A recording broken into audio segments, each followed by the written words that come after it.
Good morning students, daffodil की online classes में मैं सुखदेव खलेरी आप लोगों का स्वागत करता हूं। हम लोग वर्ल्ड ज्योग्राफी पढ़ रहे हैं और वर्ल्ड ज्योग्राफी के अंतर्गत हम लोगों ने दक्षिण अमेरिका महाद्वीप और उससे संबंधित महत्वपूर्ण क्वेश्चन कंप्लीट कर लिए थे। अब वर्ल्ड ज्योग्राफी में ही एक और टॉपिक जो हमारा कंप्लीट हो चुका था उसका नाम है उत्तर अमेरिका महाद्वीप। उत्तर अमेरिका महाद्वीप जो है इससे संबंधित क्वेश्चन हम लोगों ने कंप्लीट नहीं किए थे, तो ये क्वेश्चन करने जरूरी है। इसलिए आज जो है हम लोग बात करेंगे उत्तर अमेरिका से संबंधित जो क्वेश्चन बनते हैं उसके बारे में। तो कल का वीडियो आप लोगों को कैसा लगा? आप लोगों ने जैसे बताया इसी हिसाब से आज का जो वीडियो है वो भी मैंने तैयार किया है। तो आज हम लोग बात करेंगे कि उत्तर अमेरिका महाद्वीप जो है यहाँ से कौन कौन से महत्वपूर्ण क्वेश्चन बनते हैं, इंपॉर्टेंट क्वेश्चन बनते हैं। सबसे पहले हम लोग बात करते हैं कि क्वेश्चन जो यहाँ से बन रहे हैं वो क्वेश्चन जो है वो एग्जामों की दृष्टि से इंपॉर्टेंट है या नहीं।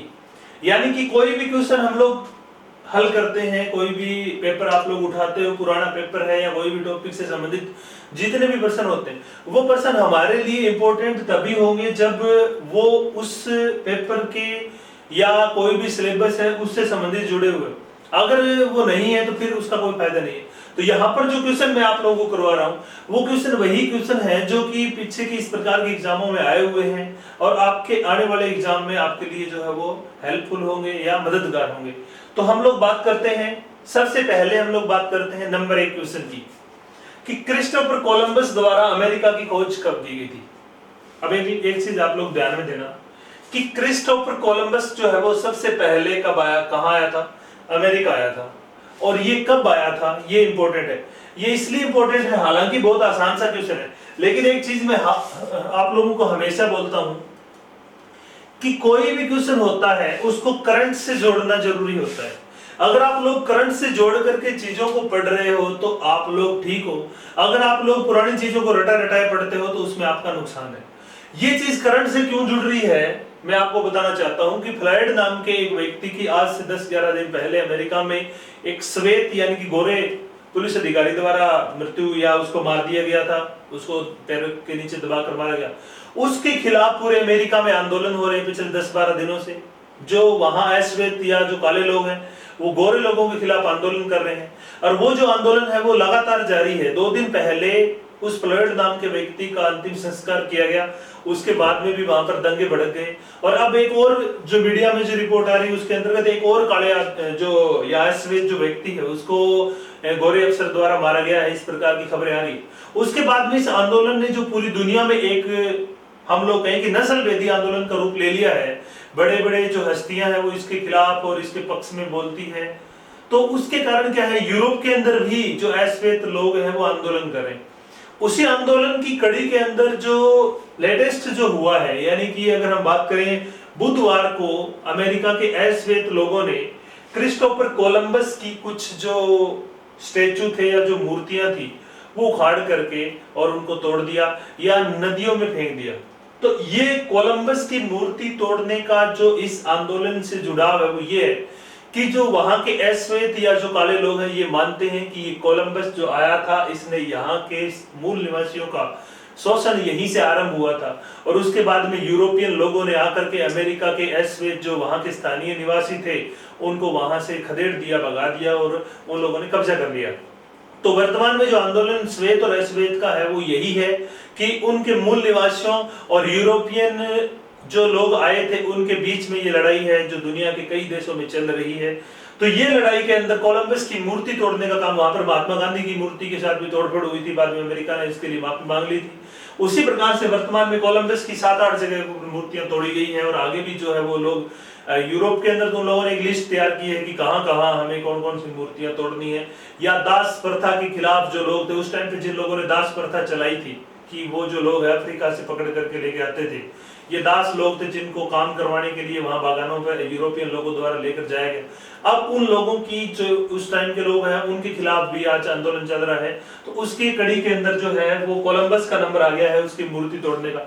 तो ये एक करंट का क्वेश्चन बनता है कि क्रिस्टोफर कोलंबस की मूर्तियां श्वेत और अश्वेत या नस्ल भेदी आंदोलन के दौरान तोड़ी गई थी। ये कोलंबस अमेरिका कब पहुंचा था? तो ये क्वेश्चन है वो करंट का बनता है। ये कब पहुंचा था? तो आपको ये ध्यान देना है कि कोलंबस है वो अमेरिका पहुंचा था 1492 में। और ये सेम सेम से ऑप्शन बन गए यहाँ पे। क्रिस्टोफर कोलंबस है अमेरिका पहुंचा था 1492 में, तो इसका उत्तर क्या हो जाएगा? सी हो जाएगा। 1498 में भारत आया था वास्को डी गामा, तो ये भारत कब आया था वास्को डी गामा? 98 में आया था, तो आपको ध्यान में रखना है। इस प्रकार से क्वेश्चन नंबर 1 जो है आपका, इसका उत्तर है 1492 कोलंबस पहुंचा था। 1497 में एक और नागरिक था, यूरोपियन ही था, जिसका नाम था अमेरिको वेस्पुगी। अमेरिको वेस्पुगी, ये अमेरिको वेस्पुगी 1497 से लेकर के 1501 तक अमेरिका रहा था और अमेरिका की भूमि का इसने विस्तार पूर्वक वर्णन किया था।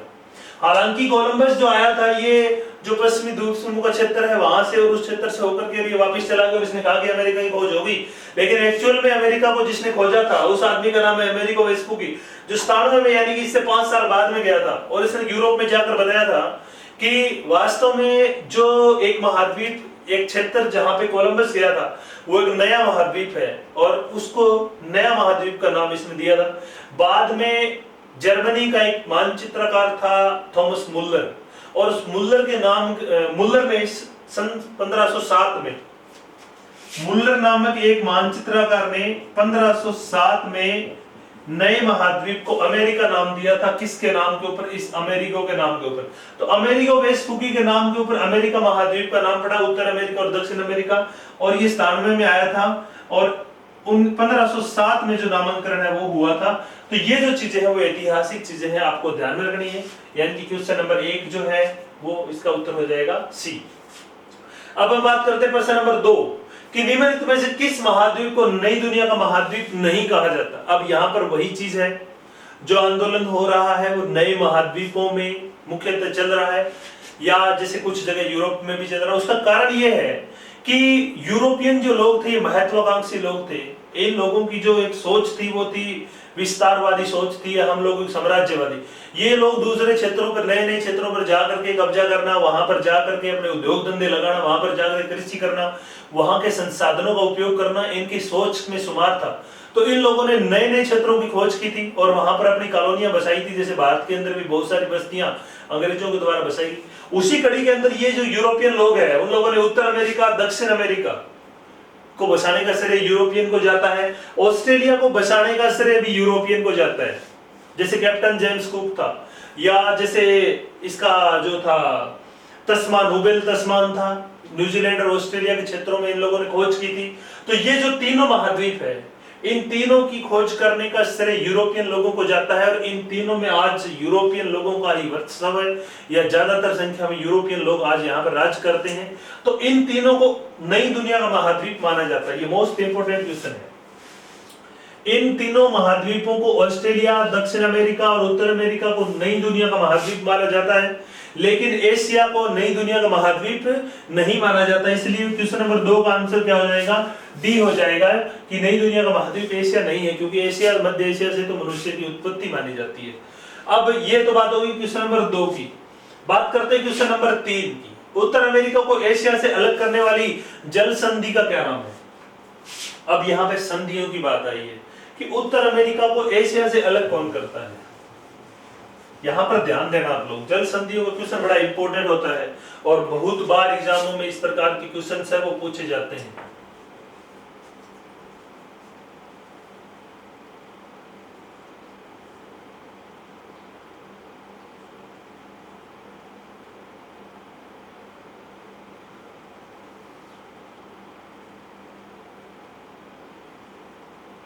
जैसे हम लोग बात करते हैं तो ये है उत्तर अमेरिका महाद्वीप।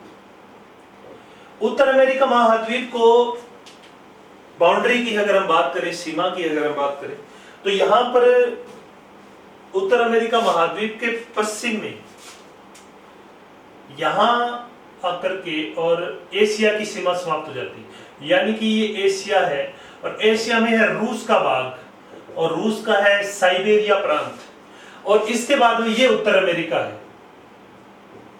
अब उत्तर अमेरिका और एशिया के बीच में यहां पर एक जल संधि है जो दोनों महाद्वीपों को अलग करती है। या हम यूं कहें कि ये जो क्षेत्र है, ये जो है प्रांत, ये अलास्का प्रांत है,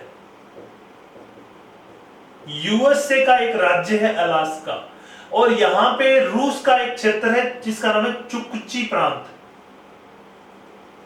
साइबेरिया का एक क्षेत्र है जिसका नाम है चुकची। चुकची और अलास्का के बीच, यहां में कहें रूस और अमेरिका के बीच, उत्तर अमेरिका और एशिया के बीच, यहां पर एक जल संधि है। इस जल संधि का नाम है बेरिंग की संधि, या इसे कहते हैं बेरिंग जल संधि। बेरिंग जल संधि किसको अलग करती है? उत्तर अमेरिका को एशिया से अलग करती है, या अलास्का को रूस के चुकची प्रांत से अलग करती है। तो ये क्वेश्चन हमारे लिए इंपॉर्टेंट है। तो इसका उत्तर क्या हो जाएगा? क्वेश्चन नंबर 3 का उत्तर हो जाएगा आपका बेरिंग की जल संधि जो है वो अमेरिका को यूरोप से अलग करती है, एशिया से अलग करती है। और ये जो संधि है, ये संधि स्पेशली बनाई गई है, बेरिंग की जल संधि, इन दोनों को अलग करने के लिए।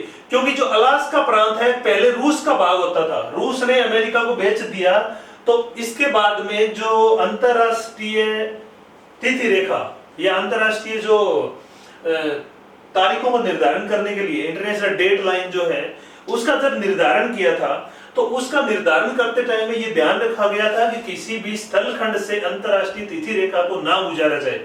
इसी को मद्देनजर रखते हुए यहाँ पे इन खंडों को या इन टुकड़ों को काट करके यहाँ पर एक संधि बनाई गई जिसे कहते हैं बेरिंग की जल संधि, और अंतरराष्ट्रीय तिथि रेखा बेरिंग की जल संधि से गुजरती है। तो ये भी इंपॉर्टेंट है, आपको पूछा जा सकता है कि अंतरराष्ट्रीय तिथि रेखा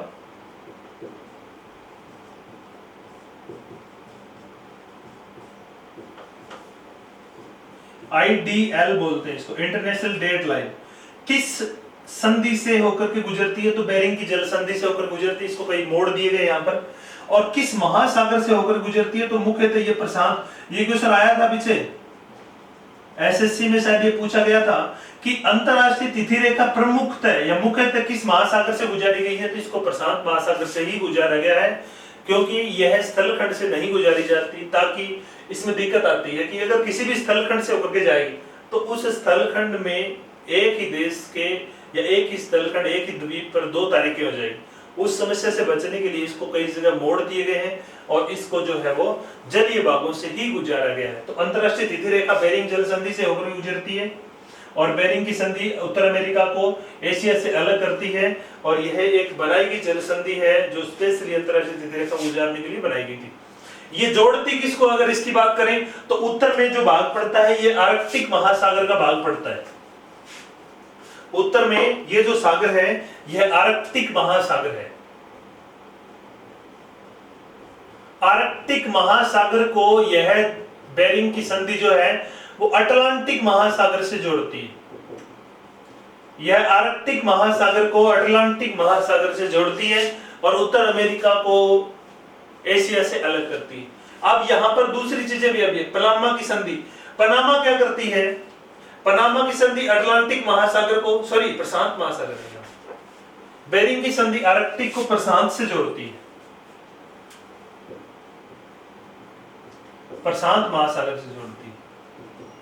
लेकिन इसने पनामा की अगर बात करें कि पनामा की संधि किनको जोड़ती है, तो पनामा अटलांटिक महासागर को प्रशांत महासागर से जोड़ती है, और उत्तर अमेरिका को दक्षिण अमेरिका से पनामा जो नहर है वो अलग करती है, नहर है वो दोनों को बांटती है, लेकिन जो संधि है वो इनको जोड़ती है। जिब्राल्टर की जो संधि है वो अटलांटिक महासागर को भूमध्य सागर से जोड़ती है, और मैगेलन की जो जल संधि है वो प्रशांत महासागर और अटलांटिक महासागर को जोड़ती है, और दक्षिण अमेरिका को टेरा डेल फ्यूगो द्वीप से अलग करती है। जिब्राल्टर की संधि अफ्रीका को यूरोप से अलग करती है और भूमध्य सागर को अटलांटिक महासागर से जोड़ती है। तो ये दुनिया की चारों की चारों बहुत प्रसिद्ध संधियां हैं जो यहाँ पर बतानी जरूरी थी। नेक्स्ट हम लोग बात करते हैं क्वेश्चन नंबर 4 की, कि उत्तर अमेरिका महाद्वीप का सबसे बड़ा देश कौन सा है? तो आप लोगों को ध्यान देना है, उत्तर अमेरिका का सबसे बड़ा देश,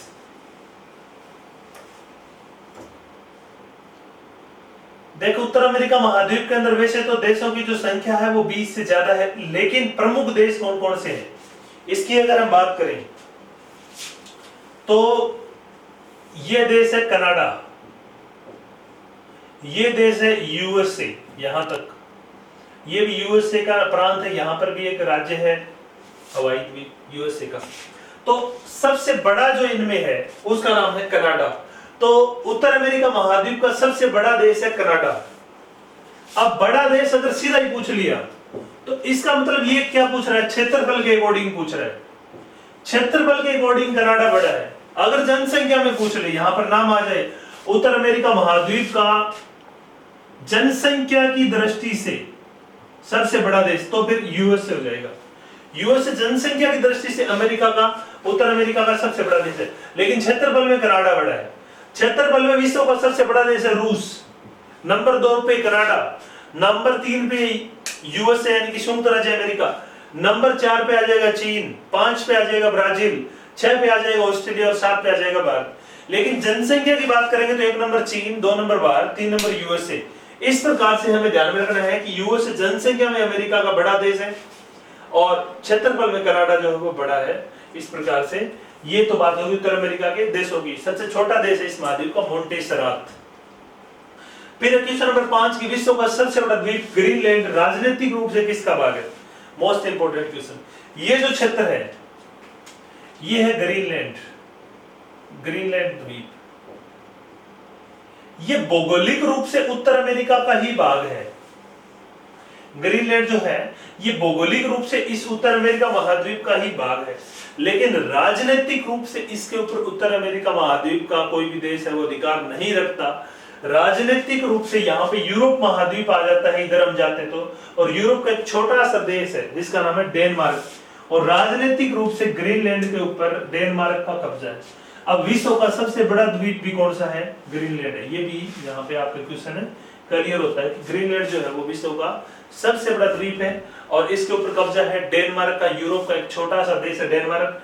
डेनमार्क डेयरी उत्पादों के लिए पूरी दुनिया में प्रसिद्ध है। क्वेश्चन नंबर 5 आपका कंप्लीट हो गया, उत्तर हो जाएगा डी। क्वेश्चन नंबर 6 की क्षेत्रफल की दृष्टि से महाद्वीपों को अवरोही क्रम में लगाएं। अब ये इंपॉर्टेंट है, अवरोही क्रम में। और आरोही क्रम क्या होता है आपको ध्यान देना है। अवरोही का मतलब होता है उतरता क्रम, यानी कि बड़े से छोटे की ओर। आरोही क्रम का मतलब होता है चढ़ता क्रम, छोटे से बड़े की ओर। अब इसने उतरता क्रम पूछ रहा है, अवरोही क्रम। तो हम लोग यहाँ पर देखे हैं कि सबसे बड़े महाद्वीपों की दृष्टि से हम बात करें तो सबसे बड़ा महाद्वीप कौन सा है।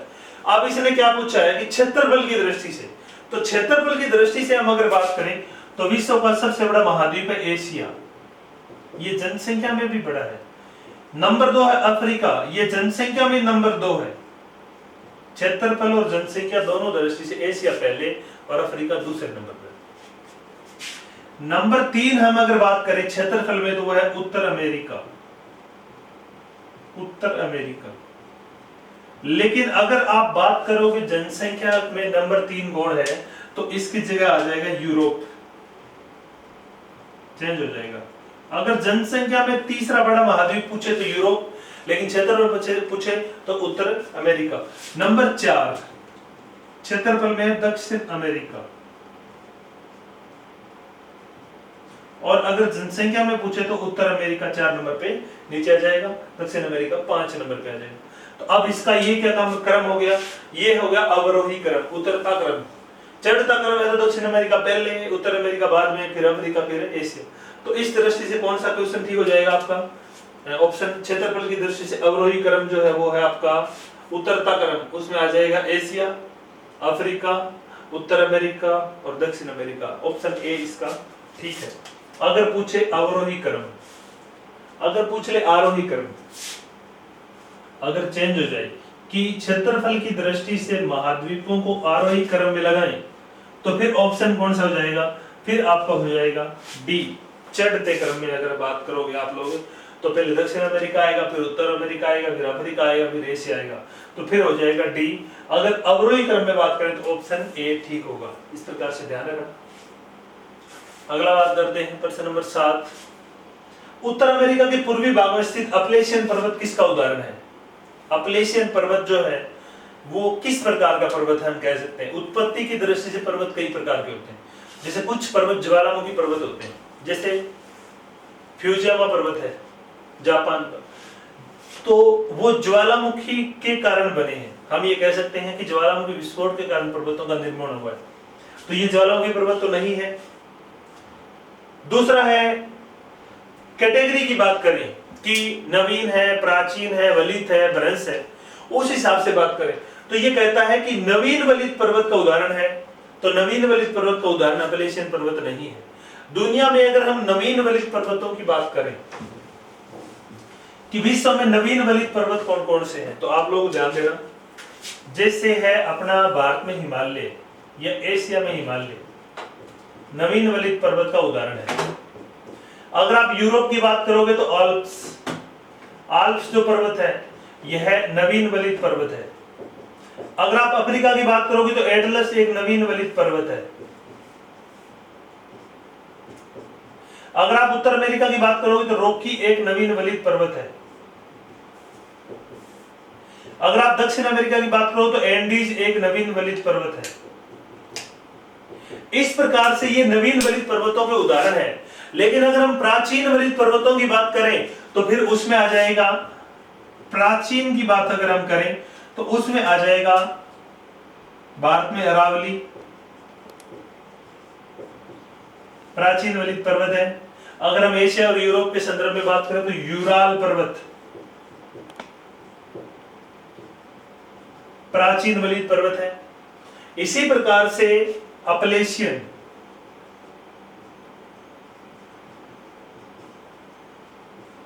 उत्तर अमेरिका,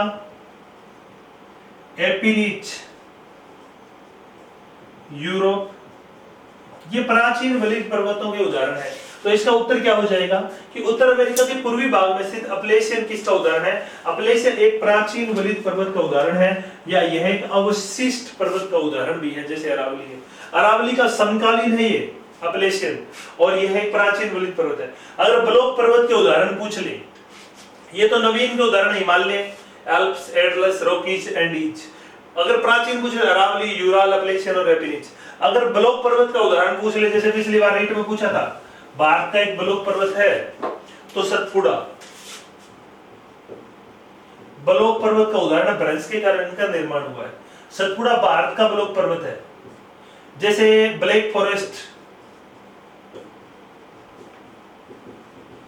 जर्मनी का एक ब्लैक पर्वत है, ब्लॉक पर्वत का उदाहरण है। या जैसे हम बात करें वास जेस, फ्रांस और स्पेन का एक ब्लॉक पर्वत है। या जैसे हम बात करें उत्तर अमेरिका में ही एक पड़ता है सियरा नवादा, यूएसए, ये भी क्या है, एक ब्लॉक पर्वत का उदाहरण है। तो ब्लॉक पर्वत का उदाहरण ये कुछ पर्वत है जो पूछे जाते हैं। सतपुड़ा भारत में, ब्लैक फॉरेस्ट जर्मनी में, वास जेस फ्रांस में, सियरा नवादा यूएसए में। तो ब्लॉक पर्वत का उदाहरण जो है वो अपलेशियन नहीं है। अपलेशियन कौन है? प्राचीन वलित पर्वत का एक उदाहरण है। नेक्स्ट है कि सू नहर किन जिलों को जोड़ती है? अब जिलों की और नहरों की बात आ रही है। यहाँ पे नहरों की बात करें तो सबसे पहले कुछ प्रमुख नहरों के बारे में मैं आपको बता देता हूँ कि कौन कौन सी प्रमुख नहरें जो है वो किन को जोड़ती है या किन सागरों को जोड़ती है। तो यहाँ पर हम लोग बात करते हैं, सबसे पहले जो सबसे इंपॉर्टेंट नहर है वो है स्वेज। स्वेज नहर जो है वो किन सागरों को जोड़ती है? तो इसका उत्तर हो जाएगा स्वेज नहर लाल सागर को भूमध्य सागर से जोड़ती है। लाल सागर को भूमध्य सागर से जोड़ती है। नेक्स्ट है पनामा, अभी भी हम लोगों ने जिक्र किया था। पनामा नहर किन को जोड़ती है? तो पनामा जो नहर है ये प्रशांत महासागर को अटलांटिक महासागर से जोड़ती है। जैसे नेक्स्ट एक नहर है कील, यूरोप में एक नहर है कील नहर। कील किन को जोड़ती है? अगर इसकी बात करें तो कील जोड़ती है उत्तर सागर को या उत्तरी सागर को बाल्टिक सागर से।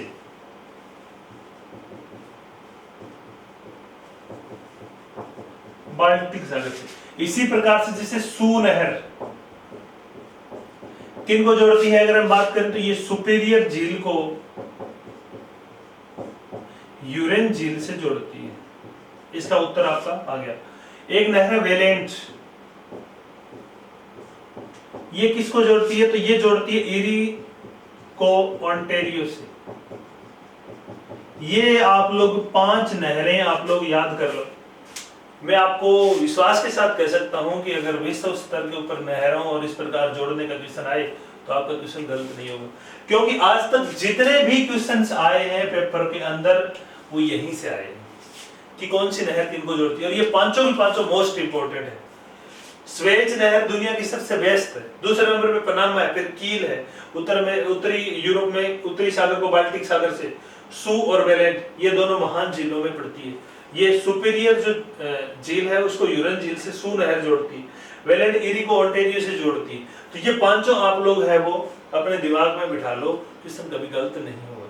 क्वेश्चन नंबर क्या है 8 का उत्तर क्या हो जाएगा, सुपीरियर को यूरेन से जोड़ती है, यानी कि इसका ऑप्शन नंबर 1 ही ठीक हो जाएगा।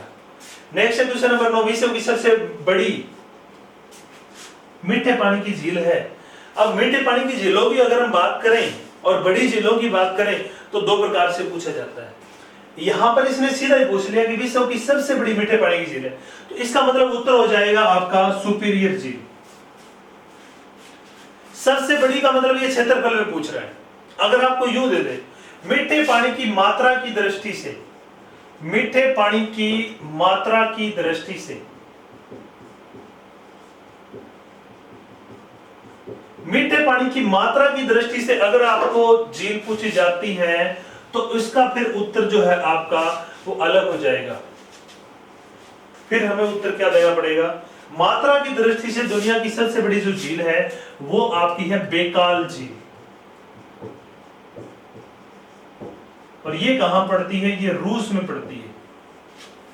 बेकाल झील में दुनिया की कुल झीलों में पाए जाने वाले मीठे पानी की बात करें तो लगभग 22% शुद्ध जल पाया जाता है, प्योर। दुनिया का सबसे शुद्ध जल जो है वो बेकाल झील में पाया जाता है, सबसे ज्यादा 22% पाया जाता है, और यह दुनिया की सबसे प्राचीन झीलों में से एक है। और बेकाल विश्व की सबसे गहरी झील है, सबसे गहरी झील है, प्राचीनतम झील भी है। तो इस प्रकार से क्वेश्चन आपको पूछा जा सकता है। तो ये अगर पूछे कि विश्व की सबसे बड़ी मीठे पानी की, तो सीधा सुपीरियर झील हो जाएगा। अगर विश्व की पानी की मात्रा की दृष्टि से मीठे पानी की सबसे बड़ी झील, तो फिर उत्तर हो जाएगा बेकाल। ये दोनों का हो गया, बेकाल और सुपीरियर का। विश्व में मीठे पानी की दूसरी बड़ी झील पूछ ले तो विक्टोरिया है, दूसरी गहरी भी विक्टोरिया है। लेकिन कैस्पियन सागर का क्या मैटर है, कैस्पियन सागर जो है वो विश्व की खारे पानी की सबसे बड़ी झील है। खारे पानी की झीलों की बात अगर हम करें तो वो है आपका कैस्पियन सागर। विश्व की खारे पानी की सबसे बड़ी झील है कैस्पियन सागर। या सीधे पूछ ले विश्व की सबसे बड़ी झील, तो वो भी क्या हो जाएगा, कैस्पियन सागर ही हो जाएगा। ये विश्व की बड़ी झील है। विश्व की सबसे लंबी झील, विश्व की सबसे लंबी झील, तो इन दोनों का ही उत्तर हो जाएगा कैस्पियन सागर। 5 देशों की सीमा लगती है इस झील से। कैस्पियन सागर सबसे लंबी झीलों में भी। विश्व की सबसे ऊंची नौगम्य झील टिटिकाका, विश्व की सबसे ऊंची नौगम्य झील, विश्व की सबसे ऊंची झील, सीधा ही पूछ ले, सबसे ऊंची झील वो है आपकी टीसो सिक्रू। टीसो सिक्रू ये पड़ती है चीन में, या हम यूं कहें कि जो क्षेत्र जो चीन के कब्जे में है उसके अंदर ये पड़ती है। टीसो सिक्रू पड़ती है हिमालय के उस साइड में, यानी कि उत्तर में। तो ये विश्व की सबसे ऊंची झील है। तो ये तो बात होगी विश्व की सबसे लंबी झील कैस्पियन सागर, विश्व की सबसे बड़ी झील कैस्पियन सागर, विश्व की सबसे गहरी झील बेकाल, मीठे पानी की मात्रा की सबसे बड़ी झील बेकाल, लेकिन क्षेत्रफल की दृष्टि से सबसे बड़ी मीठे पानी की झील है वो है सुपीरियर। क्वेश्चन नंबर 10, उत्तर अमेरिका में 5 महान झीलों की उत्पत्ति का कारण क्या है। मोस्ट इंपोर्टेंट क्वेश्चन है कि पांचों महान झीलें जो है वो किस कारण से उत्पन्न हुई है, या इनकी उत्पत्ति का कारण क्या है। तो यहां पर कारण दिए गए हैं, कई सारे कारण है। कारण नंबर 1 है कि ज्वालामुखी विस्फोट के कारण। ज्वालामुखी विस्फोट होता है तो क्रेटर और काल्डेरा झीलों का निर्माण हो जाता है। जैसे क्रेटर झील का उदाहरण है राजस्थान की पुष्कर झील, जैसे काल्डेरा झील का उदाहरण माना जाता है नक्की झील को। जैसे महाराष्ट्र के अंदर एक झील है लोनार, लोनार झील, ये भी एक ज्वालामुखी निर्मित झील है। भारत के अंदर सबसे अच्छा उदाहरण है इसका। और ये इंपॉर्टेंस और बता देता हूं, हाल ही में, या हम बात करें कि बुधवार को ही 2 दिन पहले एक न्यूज चल रही थी कि भारत की एक झील है जिसका पानी नीला होना चाहिए था, लेकिन नीला ना हो करके इसका जो पानी है वो पिंक कलर का हो गया। उसका कारण क्या है, अभी खोज चल रही है उसकी कि उसका कारण क्या है। तो लोनार झील का जो जल है वो हाल ही में उसने अपना रंग बदल लिया, तो ये इंपॉर्टेंट भी है। लोनार एक ज्वालामुखी निर्मित झील है, कहाँ पाई जाती है, महाराष्ट्र में पाई जाती है। और वर्तमान में इसके जल का रंग बदलने के कारण चर्चा है, चर्चा में है।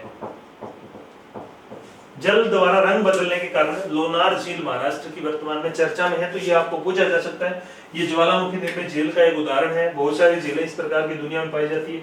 वायु अपर्दन द्वारा झीलें बन जाती है, जैसे राजस्थान की जो कुछ झीलें हैं वो वायु द्वारा अपर्दन द्वारा झीलें मानी, जैसे पलाया झीलों का उदाहरण होती है। विवर्तनिक हलचलों से पृथ्वी की आंतरिक गर्भ के अंदर जब विवर्तनिक हलचलें होती है तो कुछ झीलों का निर्माण होता है। दुनिया की सबसे गहरी झील बेकाल इसका एक सर्वोत्तम उदाहरण है। बेकाल जो झील है ये एक विवर्तनिक झील मानी जाती है। इसी प्रकार से भारत की वुलर झील जो है वो भी एक विवर्तनिक झील का उदाहरण मानी जाती है। तो विवर्तनिक के कारण जब हलचल होती है तो उसके कारण भी झीलों का निर्माण हो जाता है। अब हिमालय निर्मित झील, जब बर्फ की बड़े बड़े शिलाखंड या जिनको ग्लेशियर बोलते हैं जब बहते हैं ढाल के अनुसार तो वो अपर्दन करते हैं, पल्किंग बोलते हैं उसको हम लोग।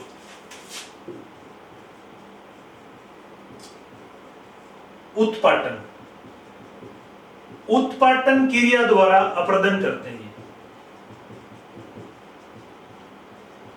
ग्लेशियर जो होते हैं या जो हिम नदियां होती है ये उत्पाटन क्रिया द्वारा अपर्दन करती है। अपने जो भी धरातल के ऊपर जब ये बहती है तो जो भी धरातल होता है उसको खुरचती है, ये उसको बोलते हैं हम लोग पल्किंग या उत्पाटन। और इसी क्रिया के कारण जो है वो कुछ झीलों का निर्माण हो जाता है, जैसे कि 5 महान झीलें जो पाई जाती, सुपीरियर, यूरेन, ईरी, ओंटेरियो और मिशिगन।